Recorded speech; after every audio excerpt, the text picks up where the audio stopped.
Once upon a time, in a very quiet town, there was a man named George. George lived in a small house with 4 windows, 2 doors, and a roof made of brown tiles.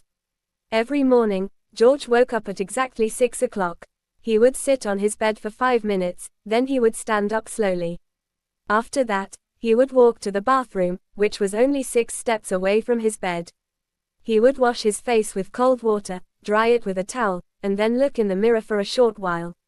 George always wore the same kind of clothes, a plain shirt, plain trousers, and simple shoes.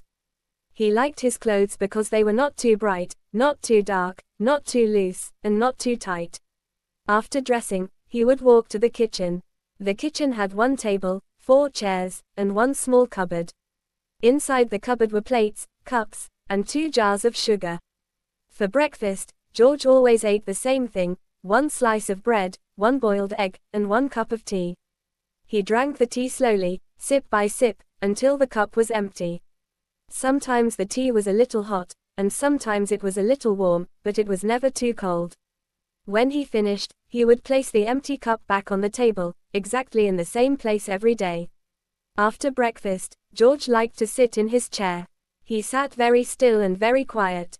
Sometimes he looked out of the window. Sometimes he looked at the wall. Sometimes he looked at nothing at all. The minutes passed very slowly. At 11 o'clock, George usually read a book. The book had many pages, but nothing very exciting happened in it. There were no adventures, no mysteries, no surprises. It was a book about stones, about how they were formed, and about how many kinds of stones exist. George read 1 page, then turned to the next page, then another, and another.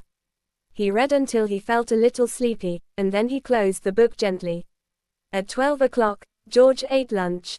Lunch was often very simple.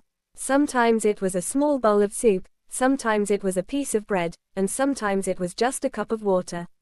He ate slowly, without hurry, and without noise. The afternoon was always the same.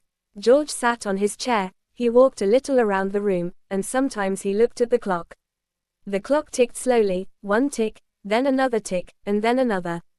The sound was steady, always the same, never too fast, never too slow. Evening came, and George ate dinner. Dinner was often like lunch, simple and plain. After dinner, he would clean his plate, put it back in the cupboard, and sit again in his chair. He liked to think about the day, even though nothing unusual had happened. Finally, at 9 o'clock, George went to bed. He lay down, closed his eyes, and listened to the silence.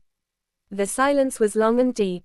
Slowly, very slowly, he fell asleep. And the next day was exactly the same.